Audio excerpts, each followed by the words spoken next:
A home invasion ends in death for one of the men who forced his way into a Jeffrey Manor home. Overnight, a shooting outside a church in the Jeffrey Manor neighborhood. So a black SUV used in a killing last month in the Jeffrey Manor neighborhood. And more specifically, with the very violent street gang LAFA out of Chicago. The LAFA gang is a documented violent street gang. LAFA is a Chicago street gang formed in the Jeffrey Manor neighborhood on the city's far southeast side. They're clicked up with gangs familiar to drill historians like O-Block, THF 46, and NLMB, but in 2015, 4 members were arrested for running a significant heroin operation in Duluth, Minnesota, with 3 local residents. Now, if you take a real good look at the picture, you might see a familiar face. That's G Herbo's good friend from NLMB, Lil Greg, who was later tragically murdered on January 28, 2021. In our previous episode on LAFA Gang, we exposed common misconceptions about the origins of the name LAFA, which stands for Love Anna, Forever Always.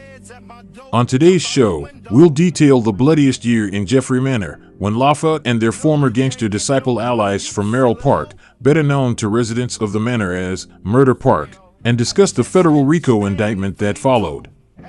This is the Cartoon News Network with another exciting episode of Chicago's Worst Hoods, Gang War in Jeffrey Manor. Gas what I smoke, brother. Gang in this bitch. Gang in this bitch, brother. The Manor, the Jeffrey Manor. Do y'all homework on the Jeffrey Manor, bro. The Jeffrey Manor, I like to call that my second home, bro. It do hit different when J Main feel like the Jeffrey Manor his second home. In total, over 260 grams of heroin, 80 grams of methamphetamine, and 4 firearms were seized when Lil Greg was arrested with 4 LAFA members and 3 local residents in Duluth, Minnesota. According to authorities, the street value of the heroin was approximately $52,000 in 2015. On February 4, 2017, a 15-year-old member of the Gangsta Disciples named Clavonda Eubanks was killed while walking through Murder Park at 3:30 a.m., which was around the corner from his house located on the 9700 block of South Merrill. Why, a 15-year-old boy is walking by himself in a park, known as Murder Park, when it's pitch black outside, except for the street lights, at 3:30 in the morning, on a cold Saturday in February, is anybody's guess, but I digress. This 2017 murder marked the start of a bloody year in Jeffrey Manor, because just 2 months later, on April 2nd, just after 11 p.m., 27-year-old LAFA member, Cornell Patrick, and 23-year-old Dominique Victoria Scott were riding in a gray van southbound on South Shore Drive, when a black Jeep pulled alongside near 17th Street. A shooter in the Jeep opened fire, hitting Scott in the side of the head as she sat in the front passenger seat. Patrick was shot in the side of his body in the backseat. The van crashed into a pole at 71st Street. Patrick, who lived in the manor, and Scott, of Gary, Indiana, were dead at the scene, according to the medical examiner's office. The crazy part is, they were the 6th and 7th victims to be fatally shot in 12 hours, within an 8-block radius in the South Shore neighborhood.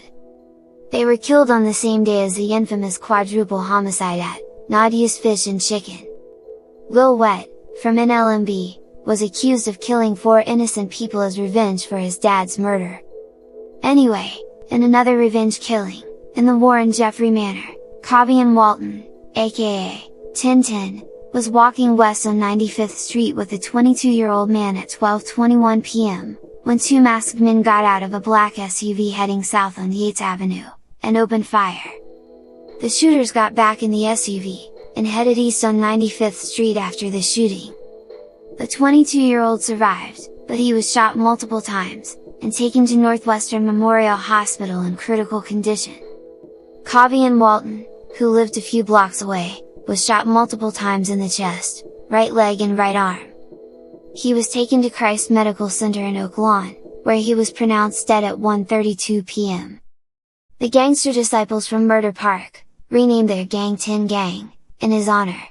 If you value knowledge over narratives, and are enjoying our show, please, smash that like button, and subscribe to The Real CNN. Don't call the Jakes and us, so the ops, everybody, we out here, this how we living right like this. Niggas trying to catch a name. Niggas mad at us, they know they hood'll never be the same. From them turned up off the X, They just wanna know who next. bro go west to east. Exposing all my rights, they won't. The arrests of LAFA gang members on various charges started in 2017. More arrests were made in 2019, including the arrest of Henriette McPherson, who authorities said operated a significant drug operation, mainly in Chicago, but also in Indiana and Duluth, Minnesota, from 2008 to December 2018, with her 2 sons from LAFA gang, Rakim Azad, Sincere Bannon, and others. The indictment was unsealed in 2020, and included 4 murder charges, and 13 attempted murders. We discussed 3 of the murders in part 1 of this 2-part video series. LAFA gang leader, Akeem Azad, was charged with a double homicide in Murder Park, in 2012. In 2014, LAFA gang members, Martace Easter, and Co Trail Mackey, killed Anna's older brother, Daniro Appleton.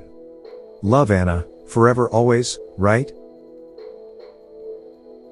Well, in 2015, a 17-year-old senior at Urban Prep High School, Deontay Horde, who was planning to accept an offer to attend Michigan State University, was gunned down by LAFA gang members, Marty Lane, and Reginald Jones. Marty Lane appealed his conviction, while his co-defendant Reginald Jones snitched on him and other members of LAFA. According to court records, the evidence at trial, viewed in the light most favorable to the government, established that on March 2, 2015, defendant Lane went ops shopping, that is, searching for rival gang members to shoot. He was accompanied by fellow LAFA member, Reginald Jones. At about 7:18 p.m., after cruising through the portion of the Jeffrey Manor neighborhood that was considered to be the territory of the rival 10-7 gang, Lane and Jones encountered 17-year-old Deontay Horde and his friend Chester Palmer, walking south on Yates Avenue, on their way to the gym to play basketball. Neither Horde nor Palmer were members of the 10-7 gang, but no matter. Jones and Lane were in a black SUV. As the vehicle headed north, and approached Horde and Palmer walking south, it slowed. The rear driver's side window came down, and the occupant of the vehicle in the back seat extended a handgun out of the open window, and fired 3 shots at Horde and Palmer. One of the shots hit Horde in the left side and exited his chest. One of the shots grazed the top of Palmer's head. Both victims began to run, and surveillance cameras located throughout the housing units in the area tracked Horde's path as he ran and then collapsed in the snow, in a courtyard between the apartment buildings. Later that evening, Jones and Lane attended a party near 78th and Ingleside, where Lane told people that he had stretched somebody out and traded guns with one of the attendees, so he wouldn't be found in possession of the murder weapon. On another occasion, shortly after the shooting, Lane told fellow LAFA member Tony Parker that he had killed Horde. When Parker asked why, Lane told him that Horde had been in the wrong place at the wrong time. Wow. Wrong place, wrong time, wow, Marty Lane is really the scum of the earth. A couple of years ago, LAFA Da and THF Omerta showed that they are cut from the same cloth as Marty Lane when they slimed out and stole jewelry from Lil Durk's artist, Lil Zay Osama. Crazy, but y'all don't know what this shit really stand for or what that shit really mean, bro. So it's merch. It hit different. Lil Zay Osama take it upon himself to tag one of the LAFAs and his shit, but it hit different. He tagged Lil LAFA Dada. It do hit different when you tag LAFA Dada, bro. It do, cause he used to be in the WIC, bro. And when I say the WIC, that means O Block. Do your homework. So what's the association and what's the affiliation between O Block and the LAFAs, bro? Feds at my door, jump out the window. No, you can't get no money, you silly hoe. And more specifically, with the very violent street gang LAFA out of Chicago. Silly hoe. I just hit stain finito.